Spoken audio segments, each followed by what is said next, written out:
Oh, cette douce musique, c'est le signe d'un lundi, en tout cas sous les meilleurs auspices, parce qu'il y a les pistonnés, qu'on va parler bien sûr de Formule 1, et aussi, il faut le dire, parce qu'un Français, désormais champion du monde de MotoGP, malheureusement on n'en parlera pas dans cette émission parce qu'on ne parle pas de deux roues, mais on s'est levé fier, on peut le dire, ce matin, 28 ans qu'on attend ça du côté de la France en Formule 1. Bravo donc à nos amis et à tous les passionnés de deux roues qui, j'imagine, ont vibré hier. Nous, on va s'intéresser à la Formule 1, vous le savez, la nouvelle formule des pistonnés. Désormais, c'est 3 rendez-vous au lieu d'un que vous avez les week-ends de Grand Prix. Le samedi, on se retrouve sur Winamax TV pour l'émission Pole Position avec Brice Germain. Et puis, bien évidemment, sur la chaîne First Team Sport, le lundi, le débrief. Le mercredi, le mag avec le débat, avec des interviews, avec des décryptages. Bref, tout un tas de possibilités. Avec moi, 2 polémistes bien connus du monde de la Formule 1 désormais. C'est un classico, on peut le dire aussi, sur ce plateau. À ma droite, Hamza Ramani. À ma gauche, Brice Germain. C'est le derby que vous préférez week-end après week-end. Comment ça va, les gars ? Ça va. Moi, je préfère Super League locale, toujours le même match et toujours le même vainqueur, bien sûr. Oui, on est d'accord, toujours le même vainqueur. C'est un peu Pour une fois, je te rejoins. Le Fury Wilder. C'est un peu le Fury Wilder de la Formule 1. Vous êtes voilà, un super combo. Les gars, on va parler aujourd'hui d'une superbe émission. Je vous l'ai dit, émission découpée en 2. On va s'intéresser dans cette première partie au débrief, bien sûr, du Grand Prix des États-Unis qui se déroulait ce week-end. Je propose qu'on garde le sommaire pour tout de suite constater qu'est-ce qui nous attend dans cette émission. L'élève enfin au niveau du maître. Voilà à quoi on va s'intéresser dans cette première partie d'émission. Et puis la deuxième partie d'émission, on va débattre autour de la décision de Max Verstappen de ne pas participer à la prochaine saison de la série Drive to Survive sur Netflix. Est-ce que Max a peut-être raison? Et on ira un petit peu plus loin. Est-ce que cette série qui a tant apporté à la Formule 1 est toujours une bonne nouvelle pour notre discipline? Bref, ce sera un long et grand débat. Grand entretien aussi également à suivre et quasi exclusif, on peut le dire. Jacques Villeneuve est dans les pistonnés cette semaine. La F1 selon Jacques Villeneuve, un document de 12 à 13 minutes à retrouver en deuxième partie de la prochaine émission. Et puis le petit quiz que je vous ai préparé, puisque Jacques Villeneuve est l'invité de cette émission, je vous ai proposé un truc, c'est Jacques, Gilles ou les deux. Voilà, ce sera un petit quiz comme ça, un petit peu humoristique. Vous allez voir, on va passer un super moment. Oui, Damon Hill. Il va être question de Damon Hill dans l'interview forcément avec Jacques Villeneuve. Ça ne vous aura pas échappé, chers amis. Allez, on va lancer tout de suite le débrief de ce qui était la 17e manche du championnat du monde de Formule 1 et peut-être que Verstappen a pris des points très très précieux dans la course au titre. On en parle tout de suite dans le débrief.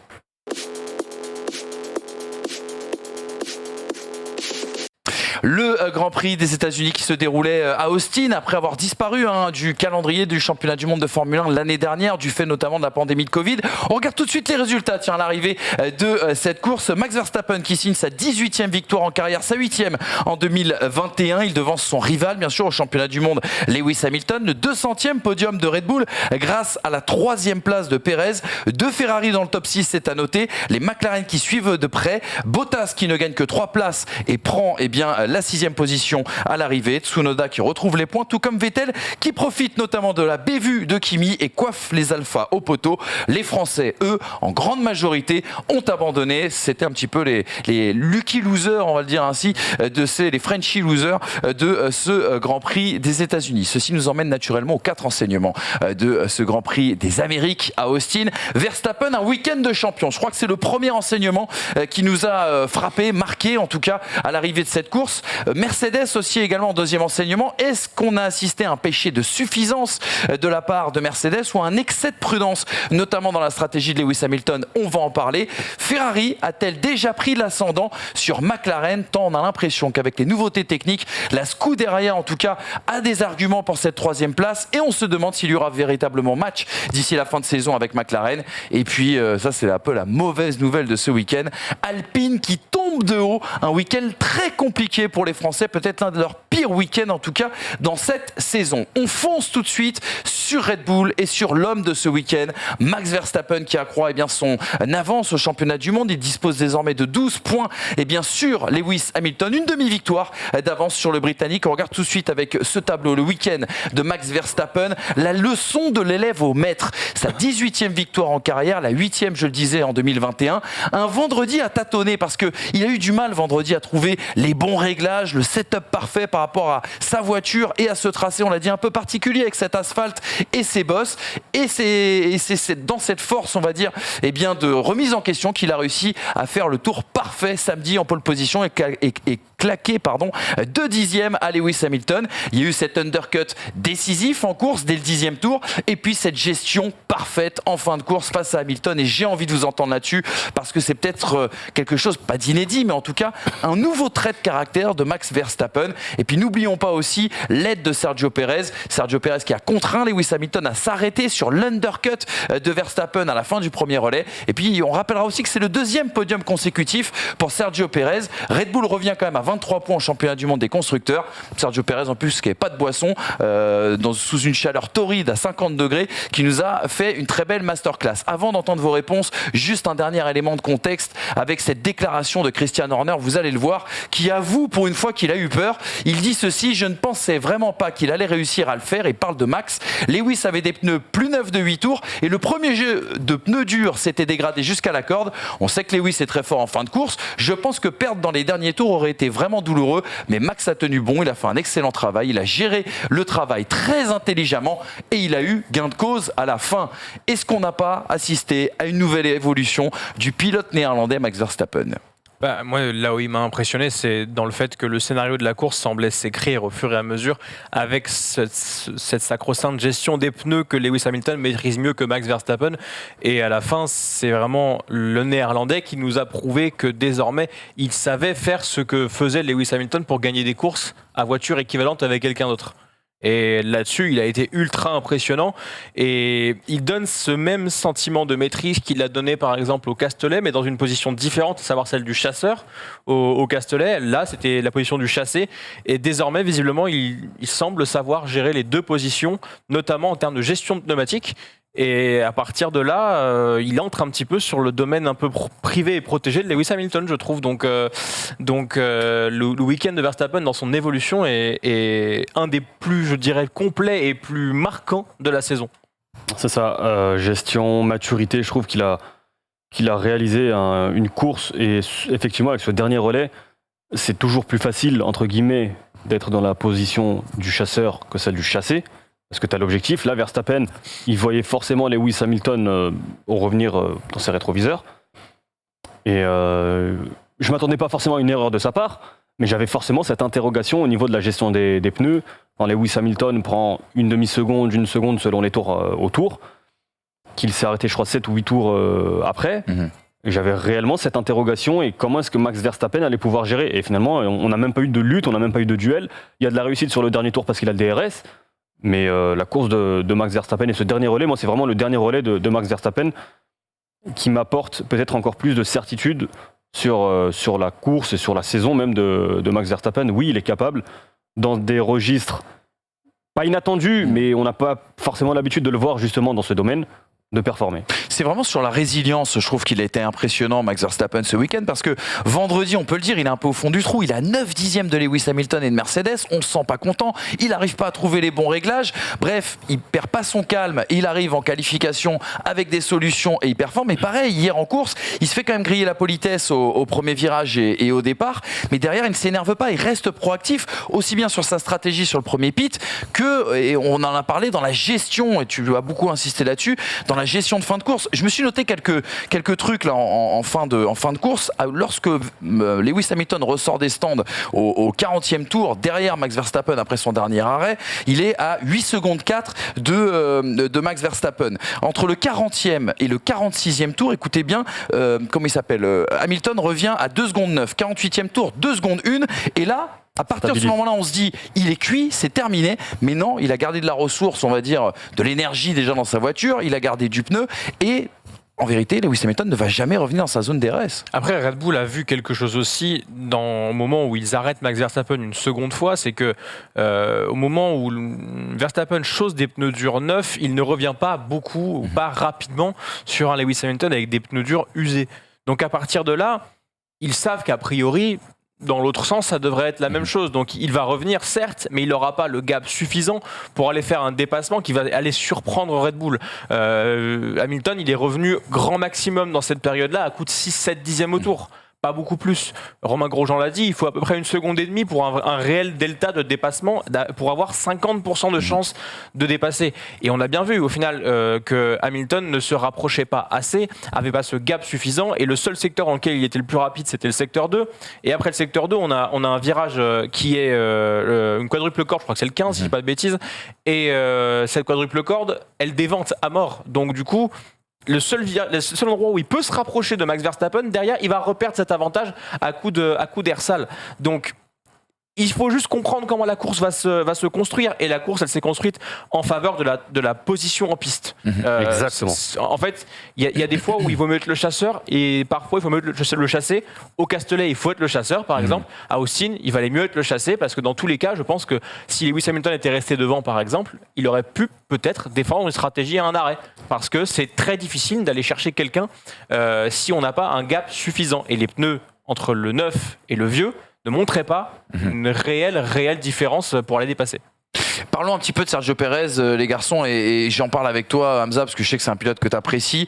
Il y a une énorme force mentale et psychologique, forcément, qui ressort de cette victoire de Red Bull à la fin de ce week-end, parce qu'il y a aussi cette stratégie d'équipe qui a permis cette victoire de Max Verstappen. Moi, j'ai une interrogation sur Sergio Pérez. Il revient en forme alors qu'il y a le Grand Prix du Mexique la semaine prochaine. Est-ce qu'il n'y a pas une motivation supplémentaire parce que le Mexique arrive ? En fait, je n'arrive pas à comprendre pourquoi on n'a pas eu ce Sergio Pérez sur chaque Grand Prix, sur chaque course, sur l'ensemble de la saison. Là, il reste sur 2 courses quand même assez solides. En qualification, il n'est pas si loin de Max Verstappen sur un tour assez long. C'est une 35, je crois, le tour au... Tout à fait, 34. 5 Austin. J'ai quelques interrogations. Après, effectivement, pour parler de ce Grand Prix, la course, elle est parfaite. Il bénéficie, en tout cas Red Bull et Verstappen bénéficient également du fait que Valtteri Bottas part de très loin. Et on connaît aussi la difficulté de la Mercedes dans le trafic. Mais Sergio Pérez complet, Sergio Pérez qui est peut-être aujourd'hui, et qui est même certainement le meilleur atout pour Max Verstappen sur la fin de saison, si on a ce Sergio Pérez en forme jusqu'à la fin de la saison. Sergio Pérez, mine de rien, on oublie un petit peu parce qu'il s'est passé quand même d'autres choses dans la course, mais qui aurait pu tout à fait passer Max Verstappen au départ et qui a posé le pied sur le frein dans les S. Qui le protège même, hein, oui, voilà. C'est-à-dire que le départ, la prise de grippe de Max Verstappen, elle n'est pas bonne. C'est pas impossible qu'au final, si c'est une course où il n'y a pas un lieutenant, entre guillemets, qu'un Sergio Pérez passe, voire même un Charles Leclerc. Donc au final, il a vraiment protégé la position de son numéro 1 et mine de rien, ça change beaucoup de choses dans le fil de la course. Je suis pas sûr que la stratégie de Sergio Pérez ait été réellement dangereuse pour Lewis Hamilton. En attendant, elle a réussi à semer le doute dans les esprits de Mercedes et ça a été suffisant en tout cas pour leur faire 2 erreurs après, quoi. Mais elle aurait pu être dangereuse si Lewis Hamilton n'entre pas aussi rapidement. Finalement, je pense que l'objectif peut-être c'était de pousser encore un peu le premier relais, mais il y avait ce risque en cas d'arrêt raté de ressortir derrière Sergio Pérez. Un petit mot sur Sergio Pérez et sur sa philosophie peut-être en fin de saison. J'ai été marqué, c'est peut-être un détail. Vendredi, donc sur Canal, il y avait les essais et il y a eu 2 ITV, celle de Bottas, celle de Pérez. La question à Bottas, est-ce que tu serais prêt à sacrifier ta course pour Lewis Hamilton dans la lutte pour le championnat du monde pilote ? Bottas, en gros, pour simplifier, a dit oui.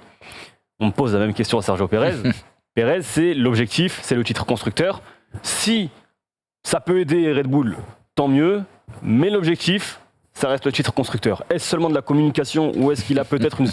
J'attends de voir le Mexique, mais si Pérez est en position de gagner à domicile et que Verstappen est derrière lui et qu'on demande à Sergio Pérez de laisser passer Max Verstappen, ça m'a mis le doute, cette déclaration m'a mis le doute. En tout cas, il a montré sa loyauté quand même hier en course parce qu'il se fait flinguer complètement sa stratégie pour pousser Hamilton à rentrer au stand. On lui met quand même un deuxième jeu de médium qui est déjà rodé. C'est quand même assez hallucinant. Tu parlais de la défense une fois que Verstappen s'est fait attraper, on va dire, par Hamilton après le premier virage. Il ralentit même le paquet, on va dire, derrière. La stratégie est mauvaise. Enfin, deux médiums, un hard. En soi, c'est la pire des stratégies. Tu l'envoies pas gagner la course en faisant ça. Vettel finit dans les points en faisant ça. Ouais, remarque. Mais en même temps, il a perdu combien ? 15 secondes sur Lewis Hamilton au moment où il fait ça ? Et sur Max Verstappen ? C'est peut-être la bonne stratégie pour rentrer dans les points. Pour gagner la course, je suis pas sûr. Les gars, est-ce que la volonté était de gagner la course ? Ah bah non. Mais en l'occurrence, ce que je veux dire, c'est qu'on le rend pas le plus rapide possible avec cette stratégie, pour moi, à mon sens. Deontay Wilder dans les cordes. Mais le match est long. Le match est très très long, vous le savez. Juste une dernière relance là-dessus. Est-ce qu'à la fin de ce Grand Prix, à l'arrivée, vous vous êtes pas dit, tiens, on ne peut pas parler de tournant parce qu'il reste encore beaucoup de points à prendre, il reste encore quand même un certain nombre de courses, mais est-ce que vous vous êtes pas dit, tiens, il y a un mini break, peut-être un mini quelque chose en faveur de Red Bull et de Verstappen? Est-ce qu'il n'y a pas quelque chose quand même qui s'est passé hier sur le Grand Prix d'Austin, ou non, c'est anecdotique et ça sera étape par étape jusqu'au bout? Je ne pense pas, moi, parce qu'on a pensé ça au Castellet et on s'est bien trompé, on s'est vautré, ouais. Et on en parlait. J'ai l'impression qu'on a plein de petites saisons dans la saison où chacun va avoir l'avantage sur une période parce qu'ils ont trouvé quelque chose. Le débraquement de l'aileron chez Red Bull, les suspensions d'un côté chez Mercedes, la vitesse de pointe, les fiabilités moteurs. Et ça fait plein de petits moments où il y a une écurie qui a l'avantage. On n'a plus l'impression d'avoir des endroits vraiment où il y a des circuits avantageux pour une équipe ou quoi. On se fait toujours surprendre dès le vendredi et le samedi. Donc pour moi, il y a vraiment un step de passé de la part de Max Verstappen sur cette course en termes de gestion de course. Après, et même de Red Bull dans l'utilisation des deux voitures, l'optimisation de la stratégie, etc. C'est des reproches qu'on pouvait leur faire, qu'on a fait ici même sur ce plateau ces 2 dernières années. Mais ils l'ont fait par exemple au Castellet. Oui, mais c'était il y a longtemps maintenant. Tu vois, il y a 23 courses dans une saison, ils l'ont fait une fois, tu vois ce que je veux dire? Des écuries ces dernières années qui se battaient avec Mercedes, et notamment une en rouge italienne avec un pilote allemand. Ça me dit rien. Je peux pas être plus clair. Qui se battait avec Lewis Hamilton pour le titre sur une demi-saison. On en a vu quand même sur plusieurs saisons, enfin sur plusieurs demi-saisons. Maintenant, effectivement, sur l'ensemble de la saison, pour répondre à ta question, 12 points à 5 Grands Prix de la fin, ça commence à être pas mal. Ça commence à être un petit matelas confortable. Maintenant, il reste quand même 5 courses. Il y a encore une qualif sprint au Brésil avec du coup 3 points en jeu pour le vainqueur. Évidemment que le championnat n'est absolument pas plié et que il y a 133 points à prendre. Hein. Tout ce que je souhaite... 53 points. 133 points. Pardon. Tout ce que je souhaite, c'est qu'il n'y ait pas une casse mécanique un peu comme en 2016 avec un abandon Lewis Hamilton et que sur la dernière course, le pilote peut se permettre des deuxièmes places. Je veux vraiment que ça se joue au panache jusqu'à la fin. Exactement. Une course, bien sûr, entre les deux hommes et entre les deux écuries jusqu'à la dernière étape du côté d'Abu Dhabi. On vient de parler de Red Bull. Évoquons quand même en deuxième enseignement Mercedes. On n'a pas tout compris sur ce que Mercedes a entrepris, en tout cas hier. Donc, on va essayer de vous éclairer, vous aussi, chez vous. Il y a 2 hypothèses sur le week-end de Mercedes. Est-ce qu'il n'y a pas un peu un côté péché de suffisance? Toto Wolff le disait samedi après les qualifications. On est parti sur la mauvaise direction en essai, ils avaient du rythme le vendredi, ils ont voulu tout changer en EL3 le samedi matin et résultat, ils sont très loin en qualification l'après-midi. Ils ont été piégés par la stratégie agressive de Red Bull. Est-ce que ça ne vous rappelle pas un petit peu le tâtonnement aussi, et je sais que Brice s'en était fait écho ici sur ce plateau lors du Grand Prix de Turquie? Et puis, est-ce que Mercedes ne s'est pas un peu trop reposé sur le hammer time en fin de course, c'est-à-dire on te met un nouveau jeu de pneus et on sait que tu vas faire la différence face à Max Verstappen? Ça, c'est la théorie, le péché de suffisance. Il y a une autre théorie, c'est l'excès de prudence. On sait que Mercedes a des soucis déjà en termes de fiabilité moteur, a eu des soucis sur la voiture de Bottas, a eu des soucis aussi également chez ses écuries clientes tout au long de ce week-end. Est-ce que justement ils n'ont pas un petit peu baissé le curseur au niveau de ce moteur? Est-ce qu'ils devaient aussi, est-ce qu'ils pouvaient faire autrement que se faire dicter la stratégie à la fin du premier relais? Et aurait-il pu tenter un seul arrêt? Parce qu'on a la sensation quand même au regard du récit de cette course qu'aussi bien sur le premier arrêt que sur le deuxième, il y avait la tentation chez Mercedes peut-être de tenter qu'un seul stop. On regarde la réaction de Toto Wolff à l'arrivée de cette course. Vous allez voir, c'est symptomatique. Est-ce qu'il n'est pas un peu vexé, l'ami Toto? Regardez ce qu'il nous disait. À la fin, nous pensions que nous avions la victoire à porter, mais ce n'était pas suffisant parce qu'au moment où vous vous rapprochez de l'autre voiture, c'est difficile. Chez Red Bull, ils ont fait un premier arrêt super agressif. C'était audacieux. Nous l'avions fait nous aussi du côté de Bahreïn. Ils l'ont ensuite couvert dans le deuxième relais. Nous avons pensé que c'était suffisant pour les passer, mais ils méritaient de gagner aujourd'hui. La voiture n'était pas assez rapide sur les médiums. Et voilà. Qu'est-ce que vous avez pensé de ce week-end de Mercedes? Quelle théorie entre la suffisance et la prudence? Quelle est la théorie qui vous paraît être la plus valable? Ils ont essayé de reproduire une stratégie qui a fonctionné par le passé, avec un Lewis Hamilton en fin de course. Est-ce que c'était la mauvaise? Moi, et je reviens sur ce que tu disais tout à l'heure, sur ce Grand Prix, alors c'est évidemment facile de le dire après coup, mais le plus important, et c'est peut-être même le cas pour l'ensemble des Grands Prix jusqu'à la fin de la saison, je pense que la stratégie positionnelle, c'est la plus importante. Aujourd'hui, le plus important, c'est de protéger sa position devant. Oui. Est-ce qu'on peut se permettre de partir sur des stratégies à 5 ou 6 Grands Prix de la fin, avec une lutte extrêmement serrée pour le titre mondial, où on connaît Difficulté pour les monoplaces de se suivre et derrière de se dépasser, oui, comme tu le disais tout à l'heure, il faut un rythme quand même largement supérieur à la voiture devant. Est-ce que tu peux te permettre de tenter une stratégie avec une volonté de dépassement en piste, sachant encore une fois que Verstappen étant en tête du championnat, lui peut se permettre un accrochage qui emmènerait les deux pilotes devant, ce qui n'est pas le cas pour Lewis Hamilton. J'ai ce doute, encore une fois, est-ce que Mercedes n'a pas été trop optimiste avec Lewis Hamilton et avec cette stratégie? Donc, je suis d'accord sur le principe de conservation de position. Je trouve que Mercedes n'est jamais aussi fort, n'est jamais aussi impressionnant que quand ils prennent les autres à leur propre jeu, à savoir que quand quelqu'un d'autre tente l'undercut, ils ne réussissent que rarement le undercut parce que eux du coup ont prolongé le relais de Lewis Hamilton. Lewis Hamilton va passer en mode conservation de pneumatique, va soit faire un stop de moins, soit réussir à attendre pour s'arrêter que l'autre ait grillé ses gommes pour finalement remonter sur lui. Et ça, on sait qu'il sait le faire. Et moi, au moment où Max s'arrête et j'entends qu'on va prolonger un peu le relais de Lewis, je me dis, ils vont nous refaire le coup. Hamilton va rester à 20 secondes. Verstappen ne va pas réussir à remonter parce qu'il va flinguer ses gommes. Et terminé, Hamilton va nous la mettre comme ça. Il va finir à 15 secondes d'avance. Et je les sens depuis la Turquie. Ils ont déjà fait ça une fois dans la saison, mais je me souviens plus trop quand. Où vraiment, je les trouve tatillons sur la stratégie. Et ils tentent quelque chose. Au bout de 3 tours, ils se ravisent. Je trouve qu'au deuxième arrêt, prolonger de 7 tours le relais, je ne vois pas l'intérêt de faire ça. Si ce n'est pour avoir des gommes un peu plus fraîches. Mais on a vu que les gommes n'avaient pas de grande différence. Donc, essaie de conserver ta première position. T'es pas Charles Leclerc avec la Ferrari qui va s'effondrer en rythme par rapport au Red Bull, une Mercedes. Tu es Lewis Hamilton, tu as ça. Peut-être que ça risque l'éclatement du pneu. Oui, mais il y a 40 secondes d'avance sur Pérez. Donc, tente quoi. Tu dis, je comprends pas le deuxième arrêt. Pour toi, Lewis Hamilton doit aller au bout? Je pense qu'à mon avis, à partir du moment où Max Verstappen fait l'undercut, c'est foutu. Non, je parle du deuxième arrêt. Parce qu'à partir du moment, effectivement, le premier arrêt, c'est compliqué. Au moment où Verstappen rentre. Pour le deuxième arrêt. En fait, ce qu'il disait, c'est prolonger le premier relais en vue de faire qu'un seul arrêt. En fait, oui, mais là, il y a le risque Sergio Pérez. Et c'est aussi la difficulté pour Mercedes, c'est que tu te retrouves à 1 contre 2 avec un Sergio Pérez qui, si là aussi tu perds une position sur Sergio Pérez, qui en soi n'est pas dramatique d'un point de vue long-termiste, mais sur le court terme, tu as un Sergio Pérez agressif devant toi qui va te faire perdre du temps, qui va te faire forcément pousser et abîmer tes gommes. On a vu, c'était en Turquie, quand il y a la remontée que c'est Hamilton qui bloque sur Tsunoda. Ouais, tout à Tsunoda fait. qui n'est même pas chez Red Bull. Et sur Pérez aussi, ouais. Derrière, sur Pérez, tu perds du temps. Et donc, tu perds de la vie et de la fraîcheur dans tes gommes. Je les trouve dans les cordes au moment de prendre des décisions stratégiques là sur ce Grand Prix. Je les trouve à réaction, je les trouve pas proactifs. Oui. Et en fait, ils essayent de faire décaler, parce que dans tous les cas, faire comme Verstappen, ça signe la deuxième place. C'est fini. Mais quitte à décaler, décale vraiment. Je trouve que là, en fait, ils avaient les données, puisqu'en fait, ils ont vu l'arrêt de Verstappen, ils ont vu combien Verstappen reprenait à Hamilton.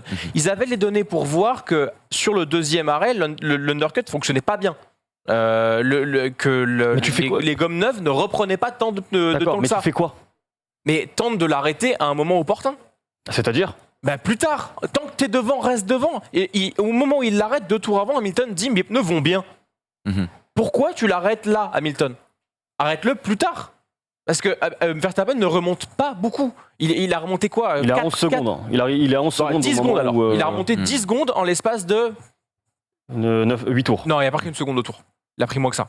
En tout cas, au moment de l'arrêt, il y a 11 secondes d'écart entre Lewis Hamilton et Max Verstappen. Moi, je pense sincèrement qu'à ce moment-là, vu la difficulté que tu as à dépasser, au vu du fait que les rythmes sont très équivalents, tu dois tenter quelque chose de radicalement différent si tu veux aller chercher la win. Et t'as l'avance suffisante sur Pérez. Parce que ce que toi tu veux dire, et de la même manière que tu nous l'as démontré tout à l'heure avec Verstappen, c'est que sur ce circuit où il est très très très difficile de se suivre, pour toi le move ne pouvait pas se passer en piste, mais ça devait être forcément via la stratégie, quoi. En tout cas, forcément, ça se passe. Si on suit ta stratégie ou on suit celle qu'a pris en tout cas Mercedes, ça se passe en piste, quoi qu'il arrive.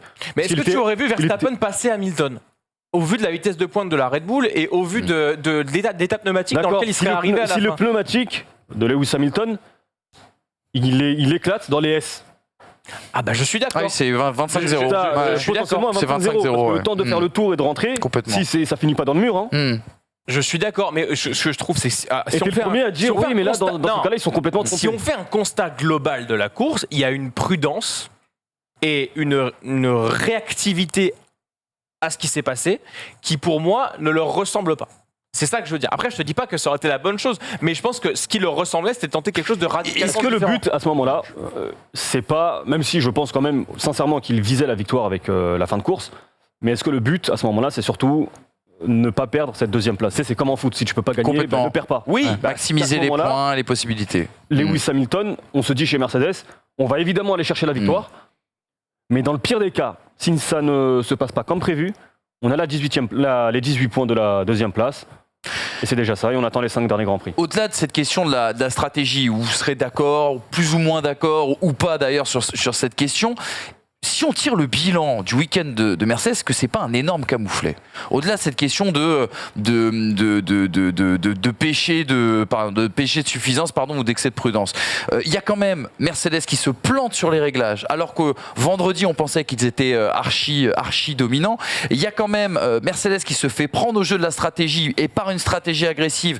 J'imagine qu'ils ont été piqués. On le sent que Toto Wolff est un petit peu vexé à la fin de cette course. L'histoire de la fiabilité et les problèmes moteurs, quand même, on sent que ça pourrait aussi décider de la fin de cette saison. Est-ce qu'il n'y a pas un petit peu une petite alerte aujourd'hui chez Mercedes après ce week-end? Ça, c'est une alerte. Parce que au niveau stratégique, à partir du moment où tu es en 1 contre 2, si tu n'as pas Pérez, mais si tu as Bottas, c'est peut-être l'inverse, et c'est peut-être Verstappen et Red Bull qui vont subir la stratégie de Mercedes. Donc à ce moment-là, au niveau stratégique, moi je ne suis pas forcément inquiet. Par contre, effectivement, la fiabilité est une réelle inquiétude pour la fin de la saison, parce que du coup, Valtteri Bottas n'est pas le seul. Tu as aussi Sébastien Vettel, George Russell, qui a également changé de moteur. Attention, parce que 5 courses, Lewis Hamilton a besoin de Valtteri Bottas. Et si à chaque course, tu mets 5 places de pénalité à Valtteri Bottas, on connaît les difficultés de la Mercedes dans le trafic, on connaît les difficultés de Valtteri Bottas dans le trafic. Ça peut être. Il peut se retrouver beaucoup plus souvent à 2 contre 1, et il ne faut pas oublier que si Bottas a ces problèmes-là, certainement que Lewis Hamilton va peut-être chausser un 5e moteur. Donc on peut retrouver un Lewis Hamilton avec une 5e pénalité, et peut-être ce sera plus du côté de chez Mercedes que du côté de chez Red Bull, pour qui on promettait l'enfer Exactement, en termes de moteur. Force est de constater qu'il n'y a quand même pas eu énormément de problèmes moteurs chez Red Bull cette saison. Exactement. Voilà en tout cas pour le débrief côté Mercedes. Je propose tout de suite qu'on s'intéresse à une autre lutte. Là, on a parlé de la lutte, bien sûr, pour le titre, aux constructeurs et aux pilotes. Parlons de la lutte pour la 3e place entre deux écuries mythiques, McLaren et Ferrari. Est-ce que Ferrari n'a pas pris un ascendant avec ces toutes nouvelles, les nouveautés technologiques dont on vous parlait, notamment les nouveautés au niveau du moteur dont on vous parlait déjà dans la précédente émission? Ferrari, moteur, l'avantage décisif, 14 points repris quand même sur les 2 dernières courses, un bond en avant aussi bien en tour rapide qu'en rythme de course. Leclerc, rappelez-vous quand même, qui était dans les temps de Pérez lors de cette course. Sainz qui étonne malgré les circonstances. On va rappeler quand même les circonstances de la course de Carlos Sainz, parce que c'est quand même incroyable. Il part en soft, ce qui était le pire choix au départ de ce Grand Prix des États-Unis. Il y a quand même cet arrêt complètement manqué de la part de Ferrari. Il est resté quand même dans la course avec les McLaren. Et puis il y a ce petit bout d'aileron arraché sur un contact avec Ricciardo. Bon, il termine derrière Bottas, mais quand même quelle course de la part de Sergio Pérez dans ces circonstances-là. Et puis côté McLaren, est-ce que le soufflet n'est pas en train de retomber? On s'était enthousiasmé après la victoire, notamment du côté de Monza, mais le constat est clair aujourd'hui, cette voiture manque de rythme. On a vu un week-end bien pâle aussi du côté de Lando Norris, qui a commis beaucoup d'erreurs, vous allez le voir, il en parle.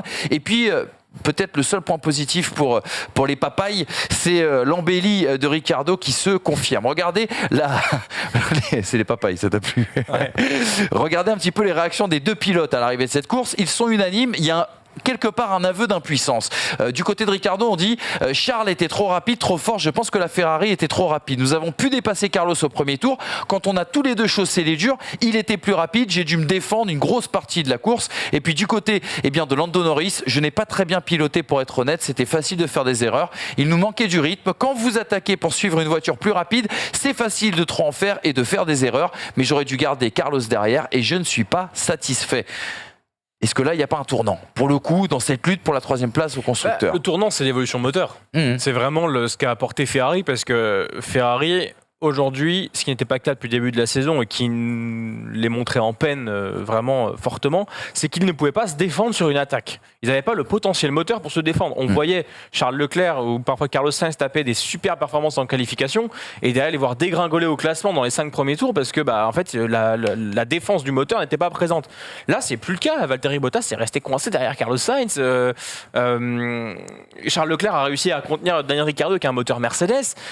Dans la ligne droite, on ne voyait pas de grande différence. Il y a un on-board que je vous invite à voir de Ricciardo où il doit se remettre 2 fois à l'aspiration pour aller tenter quelque chose. Donc, on a vraiment une équipe qui réussit aujourd'hui à défendre la philosophie qu'elle a réussi à créer, à savoir bien placer sa voiture en qualification. Et ça, pour moi, c'est la vraie embellie et qui va faire qu'aujourd'hui, Ferrari va pouvoir garder des positions qui jusque-là semblaient juste un peu anecdotiques parce que c'était juste de la qualif et que ça ne convertissait pas en course. Là, ils convertissent en course. Ça fait 2 grands prix de suite qui mettent plus de points que McLaren. Le châssis, pour moi, est meilleur que la McLaren. Et si le moteur commence à arriver à peu près au niveau de celui de chez Mercedes, pas au niveau, mais en tout cas, assez peu de chevaux de moins pour que le châssis compense les différences moteurs, là, ça va devenir intéressant et peut-être même déjà battu pour McLaren. Je trouve que Ferrari, si ils parviennent, parce qu'on a quand même l'impression au niveau des déclarations que l'objectif, ça reste quand même la saison complètement prochaine. Et que ce moteur, excuse-moi, je te fais une parenthèse, mais que ce moteur est la première pierre à l'édifice de 2022. Si, en plus de ce qui va potentiellement se passer en 2022, ils réussissent avec cette fin de saison 2021, je pense qu'il y a de réels espoirs pour la saison prochaine. C'est le comeback de la décennie en termes d'écurie qui se casse la gueule. McLaren aurait mis 5-6 ans quand Ferrari aurait mis 1 an de trou pour c'est incroyable. revenir à la 3e place. Si la saison dernière, la saison catastrophique, on le rappelle, ça faisait 40 ans qu'ils n'avaient pas fait une saison si catastrophique. Tout à fait. On me dit, Ferrari, cette saison, en fin de saison, ils sont à hauteur de McLaren pour la 3e place pour le constructeur. Ouais, tu crois plus. Non, et puis ce qui est fou, c'est qu'ils amènent 3 évolutions dans la saison.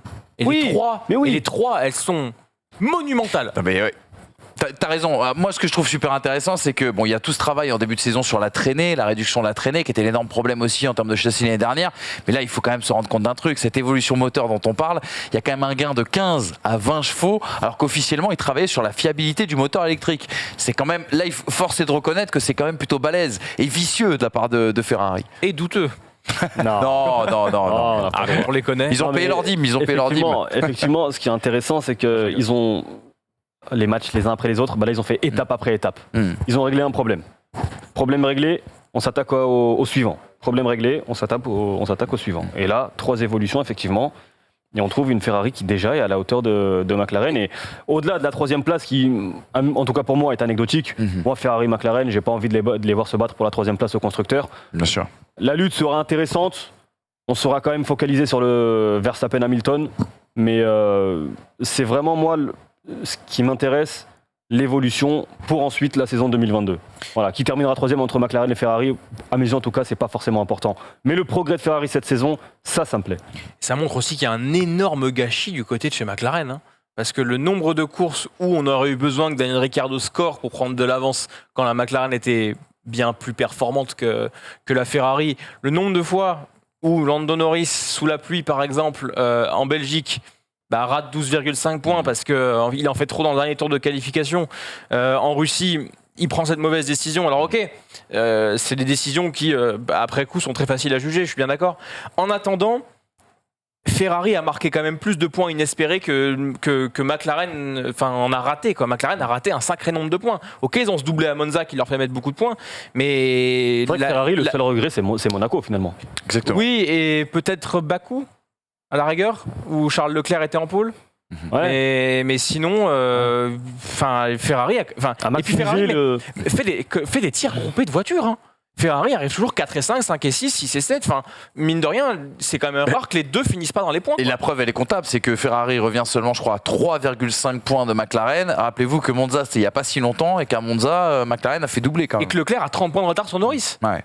Ça veut quand même dire que les 2 pilotes sont au niveau. Les 2 pilotes, d'ailleurs, Leclerc et Sainz sont très très proches au classement, font que se passer devant l'un l'autre. C'est pas le cas de Ricciardo. Ricciardo, il a 50 ou quelques points de retard sur Lando Norris. Bon week-end quand même pour Daniel Ricciardo. L'embellie se confirme. L'embellie se confirme depuis Monza, ça c'est sûr. En attendant, c'est la 17e course. Donc effectivement, c'est pas sur cette année qu'on pourra se dire que Ricciardo a vraiment Ouais, mais est-ce qu'on pouvait, alors, je t'arrête là-dessus, mais est-ce qu'on pouvait vraiment imaginer que Daniel Ricciardo puisse se remettre en selle au cours de cette année 2021 ? Moi, j'avoue que j'y croyais pas. Je pensais pas le voir battre Lando Norris comme ça sur la fin de saison. On verra ce que nous réservent les prochains Grands Prix. Ça aussi, c'est pas à mes yeux, c'est pas une surprise. Je le disais en début de saison, il fallait laisser le temps aux pilotes qui arrivaient dans une nouvelle structure, une nouvelle écurie, une nouvelle monoplace. Ça a pris beaucoup plus de temps pour certains que pour d'autres. Mais ça allait assez vite, mine de rien. Mais Daniel Ricciardo, mais par rapport à un Carlos Sainz, par exemple. Oui, complètement. C'est peut-être deux situations différentes c'est aussi. Mais courses, enfin 15, 14 si on prend Monza, mais moi je trouve ça quand même beaucoup. Mais après, c'est beaucoup aussi quand on prend les voitures actuelles, elles sont de plus en plus compliquées à comprendre et à intégrer. Donc effectivement, si elle n'est pas faite pour toi, le nombre de choses que tu vas devoir revoir, c'est de plus en plus complexe. C'est un nouveau pilotage à mettre en place pour piloter une nouvelle voiture avec ses spécificités, ses caractéristiques. Et forcément, tu te retrouves avec un Daniel Ricciardo qui a eu peut-être du mal sur la première partie de saison. Mais encore une fois, ça a pris le temps. Je pense qu'aujourd'hui, on n'est pas au meilleur Ricciardo, évidemment. Il a quand même une marge de progression toujours aussi importante. Mais Daniel Ricciardo, il est en progression, il fait le travail. Et aujourd'hui, je pense qu'il sera en tout cas utile pour McLaren sur cette fin de saison, dans l'optique de la 3e place. Dans cette F1 moderne, c'est là qu'on voit l'importance aussi que peuvent avoir des pilotes expérimentés et le fait que certaines écuries veuillent garder des pilotes qu'ils ont chez eux, parce que peut-être qu'aujourd'hui, prendre un nouveau pilote, c'est le risque de ne pas performer pendant 10 courses à cause de la complexité de ces nouvelles voitures qui sont faites pour un pilote. Peut-être que Toto Wolff s'est dit ça va être compliqué de lutter pour le titre si George Russell il met 10 courses à comprendre la Mercedes. Bon, visiblement, à Bahreïn, il n'a pas mis 10 courses à comprendre la Mercedes. Mais c'est quand même un paramètre à prendre en compte. Tu te dis, je mets un jeune pilote, il va lui falloir du temps, et du temps, on n'en a pas, parce qu'on n'a plus d'essais privés. Est-ce qu'un jeune pilote, il met plus de temps qu'un pilote expérimenté qui a connu beaucoup de monoplaces ? Ça, c'est une question, parce que Ricciardo, chez Red Bull, c'est un pilote complètement différent, alors avec une F1 complètement différente. Derrière, il y a Renault avec les difficultés au début. Ocon a mis du temps. Ouais, je sais pas. Moi, j'ai pas la réponse. Je me pose vraiment la question. Est-ce qu'un jeune pilote dans cette situation, il met pas moins de temps qu'un pilote expérimenté ? On manque de temps en F1. On manque de temps aussi parfois dans les pistonnets. C'est pour ça qu'il faut qu'on avance sur le 4e et dernier enseignement. Une équipe est tombée de très haut ce week-end. Et c'est dommage parce que cette équipe est un peu française, même complètement. Elle s'appelle Alpine. Alpine qui a vécu peut-être l'un de ses pires week-ends de la saison. 0 pointé du côté des États-Unis avec un double abandon. Alors, vrai ou faux cet abandon ? On n'a pas suffisamment d'informations pour vous dire pour vous donner les tenants et les aboutissants. Il y a eu ce vendredi cauchemardesque déjà pour Fernando Alonso qui a été victime d'une erreur d'un mécanicien en EL1 qui derrière est sorti en EL2. La Schkumun dimanche pour Esteban Ocon qui a très vite perdu son aileron avant et perdu toute possibilité bien sûr de pouvoir peser dans cette course. Trop peu de rythme de toute façon pour les Alpines ce week-end et même l'abandon de l'Alpha Tauri de Gasly ne leur a pas profité pour revenir au classement des championnats du monde. Et puis, il y a aussi cette petite note artistique qu'il faut quand même, dont il faut parler, c'est le dépit et la mauvaise foi d'ailleurs une belle faute d'orthographe, Sozès bien évidemment, le dépit et la mauvaise foi de Alpine. Il y a Alonso déjà samedi après les qualifications, et c'est des propos rapportés par Franck Montagny qui a dit, qui s'est plaint on va dire de la voiture, et ça c'est vrai qu'on avait perdu l'habitude de voir Fernando Alonso se plaindre de sa monoplace, et c'est pas forcément les meilleurs souvenirs qu'on a. Les échanges radio pendant la course aussi avec la FIA sur le move Alonso, Raikkonen, ça tournait un petit peu au ridicule, même si ça nous a fait sourire dans un premier temps, c'était quand même ridicule de mauvaise foi. Et puis surtout, tout ça intervient quelques jours après le plan fixé par la maison mère Renault pour Alpine en Formule 1. Oui, Alpine veut jouer régulièrement les podiums en 2022. Est-ce que là, quand même, c'est pas une petite gifle, une belle claque qu'a pris Alpine ce week-end ? C'est une déception. C'est forcément une déception. Mais comptablement, ils ne perdent que 2 points sur Alpha Tauri. Le verre à moitié plein, le verre à moitié vide. Je sais pas comment Brice le... Tu veux faire toute l'émission en punchline ou quoi? Oui, ça dépend de quel côté on se place. Et moi, je vais peut-être plus me placer du côté du plan Renault. Il est chaud. Excuse-moi, on peut faire juste une parenthèse, dire que Fernando Alonso est très très chaud sur le shoot en suspension. Non, pardon, excuse-moi, désolé. Je trouve que le Renault a trop annoncé et trop arrivé avec un plan quinquennal en disant on va faire ça. Et on peut pas se permettre de se dire, à mon avis, qu'ils perdent que quelques points sur Alpha Tauri. Moi, ce que je vois, c'est une Alpine qui était moins bonne que les Alfa Romeo. Oui, c'est clairement. Et ça, c'est pas normal. Enfin, ok, t'as pas de train arrière, trouve des solutions, t'as 3 jours. Vendredi, samedi, dimanche, tu peux faire des choses, tu peux tenter des choses. Aujourd'hui, l'Alpine, elle était meilleure que la Haas et un peu moins bonne que l'Alfa Romeo. Et c'est tout. Et comme tu l'as dit, en fait, retrouver cette mauvaise foi, sans S, de Fernando Alonso, c'est le personnage que j'aime pas de lui, en fait. J'aime le voir tenter des trajectoires différentes. Là, c'est pas une trajectoire différente qu'il a créé, tenté, c'est un circuit différent sur le freinage avec Giovinazzi. Enfin, vraiment, le point de corde n'était pas au même endroit. Hein. Donc, je sais pas. En plus, lui, j'ai trouvé très très nerveux, très mauvais aussi ce week-end. Donc, vraiment, je trouve qu'ils n'arrivent pas à être dans la progression constante. Et c'est ce qu'on demande à une écurie qui veut devenir une écurie de pointe. Alors, pour boucler le chapitre Fernando Alonso. Maître Alonso. Non, mais moi, je trouve ça drôle. Mais je vais être très honnête, si c'est un autre pilote, si c'est Kimi Raikkonen, si c'est un autre pilote, je suis le premier à le détruire. Voilà. Là, mais je sais pas.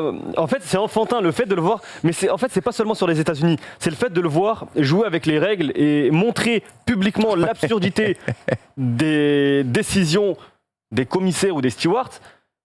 Je rappelle le précédent en Autriche où il perd, je crois, 2 ou 3 positions au départ parce qu'il y a 2 ou 3 pilotes, dont Ricciardo, qui vont à l'extérieur comme s'il y avait un autre circuit, un nouveau circuit en Autriche en l'occurrence, et il perd des positions. Là, Fernando Alonso, il dit face caméra, à partir de maintenant, je sais ce que j'ai à faire, je vais couper, c'est ce qu'il a fait en Russie. Voilà, il montre l'absurdité. Là, il joue pas le titre, il joue des places. 4 ans et demi ou quoi? Il joue. Non mais excuse-moi, moi je veux bien, là je veux bien être l'avocat du diable si tu veux. Mais si montrer sur la piste l'absurdité des décisions des commissaires ou des décisions des stewards, c'est justement prouvé par A plus B en piste que c'est justement absurde. Ouais, mais t'es d'accord quand même que c'est pas non.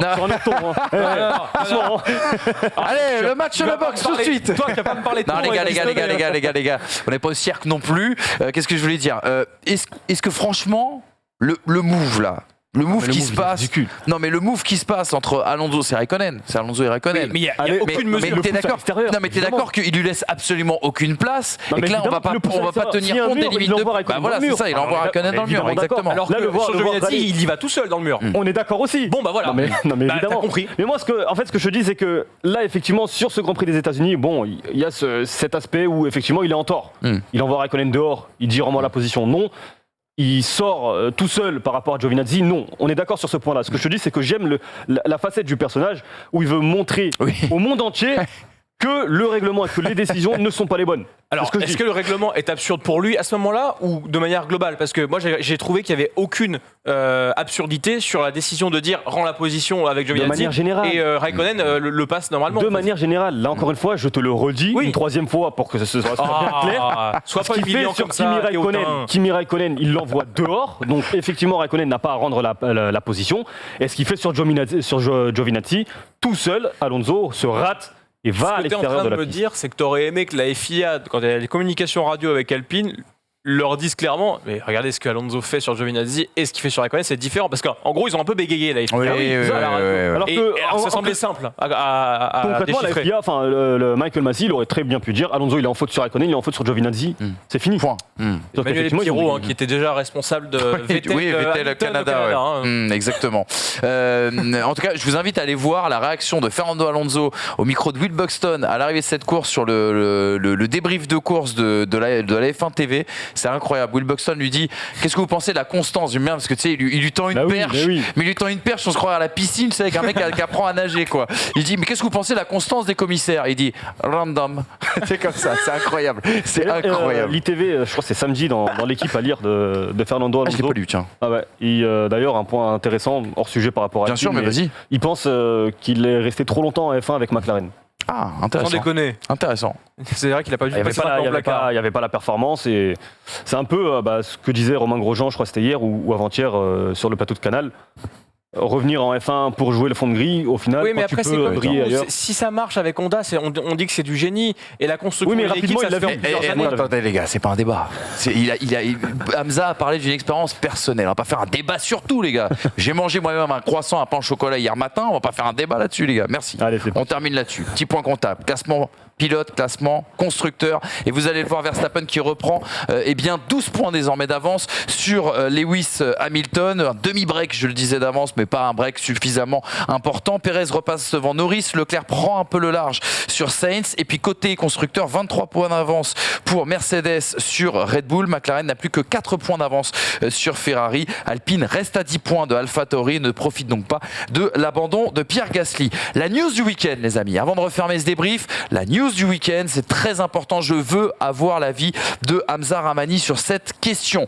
Vous l'avez entendu, c'était le grand buzz de ce week-end, les suspensions arrière chez Mercedes, ce nouvel fonctionnement, cette nouvelle technique. On vous l'explique tout de suite à travers ce petit tableau.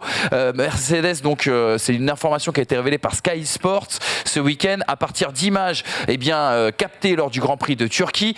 Donc des suspensions, un système de suspension arrière qui permet un déplacement non linéaire de cette suspension dans les lignes droites, ce qui offre bien sûr une meilleure vitesse de pointe. Alors selon Julien Febvre, Red Bull disposerait d'un système similaire, mais un système qui fonctionnerait un peu moins bien. Peut-être que c'est pour ça justement que Red Bull a fait une demande de clarification auprès de la FIA. Je rappelle que la demande de clarification, c'est pas dire que quelque chose est illégal et demander à la FIA de regarder. Non, c'est pas ça. C'est justement demander de clarifier si cette pièce est légale ou non. Si elle ne l'est pas, il n'y aura pas de sanction vis-à-vis de Mercedes, mais il y aura une réglementation qui sera retravaillée à partir de là.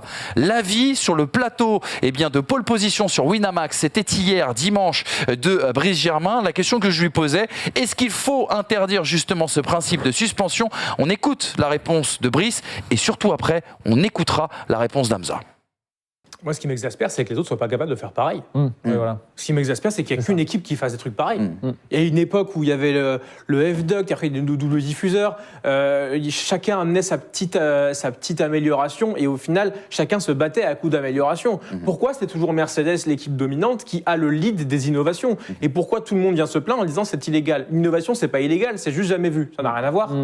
Donc à partir du moment où on fait quelque chose dans le but d'améliorer sa voiture et qu'elle rentre dans les règles, pourquoi devrait-on déclarer ça illégal au nom d'un problème d'équité? Non, l'équité, c'est de savoir mieux travailler avec les autres. Vous avez la même base pour travailler, peut-être plus d'argent, oui effectivement, chez Mercedes, mais le DAS, au final, c'est du génie. Et on veut juste interdire à Mercedes d'être ultra dominant parce qu'on veut faire rentrer de la billetterie, parce qu'on veut faire rentrer des droits télé, parce qu'on se dit que ça va tuer le sport à terme. Oui, c'est le cas, mais doit-on reprocher à Mercedes d'être les meilleurs? Je ne pense pas. Je trouve que c'est très dommageable qu'en face, il n'y ait juste pas le niveau et financier et technique pour que tous puissent créer des choses comme ça et pas rester sur une réglementation basique, à essayer d'améliorer juste le moteur, à essayer de faire des petits appendices aérodynamiques, alors que sur tous les secteurs de la voiture, on peut trouver quelque chose et qui soit réglementaire. Pole position, le rendez-vous bien sûr sur Winamax TV, vous pouvez retrouver désormais les pistonnés chaque samedi après chaque qualification. Hamza, ton avis sur la diatribe de l'espoir de la Haute-Savoie, à savoir Brice Germain? Alors je vais te faire gagner du temps, je rejoins mot pour mot ce qu'a dit Brice Germain. Ça me fait plaisir. Ça me fait plaisir. Là, vous me faites plaisir. On en a déjà parlé dans les pistonnés à de nombreuses reprises. Moi, le nivellement par le bas, vouloir couper les têtes, ou la tête des meilleurs parce qu'ils... Alors effectivement, peut-être que parce que Mercedes a la meilleure voiture, ils vont se concentrer sur aller chercher des aspects technologiques innovants, alors que d'autres écuries vont d'abord chercher la performance et vouloir rattraper Mercedes. Donc ça offre peut-être plus de possibilités à Mercedes. Mais encore une fois, moi, le DAS, je trouvais ça merveilleux. Là, la suspension, c'est génial. Exactement, on s'en est absolument tous réjouis. Et bien voilà, Tic et Tac sont contents et on a perdu le Barco derrière. Écoutez, ça tombe bien puisque c'est la fin de ce débrief. Si j'avais une petite image, tiens, si on pouvait nous caler la petite image, pour moi c'est l'image du week-end, celle qui m'a fait sourire, ce montage photo de grande qualité. Franchement, j'ai trouvé ça assez exceptionnel. La grande taille de Shaquille O'Neal, bien évidemment. Lewis, Hamilton, Verstappen et Perez ne sont pas aussi petits que ça. Ça a été un sacré montage et ça nous permet bien sûr de faire le plus beau des crossovers, puisque vous le savez, la NBA et la F1 sont désormais en partenariat.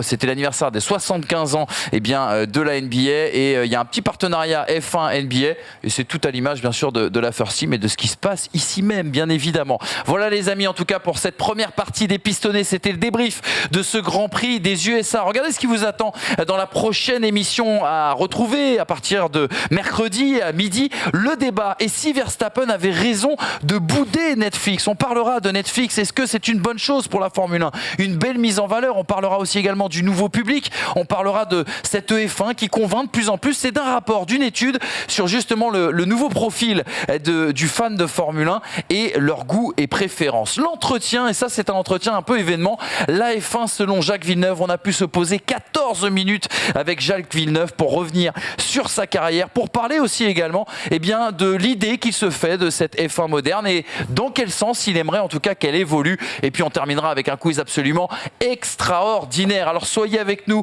mercredi les amis à partir de midi. D'ici là, donnez-nous de la force, parlez des pistonnets à vos amis, partagez bien sûr les liens et venez nous contacter sur les réseaux sociaux. C'est toujours avec un plaisir qu'on répond à vos questions et qu'on partage notre passion, la Formule 1. Merci Hamza, merci Brice. À mercredi les gars et passez un bon début de semaine.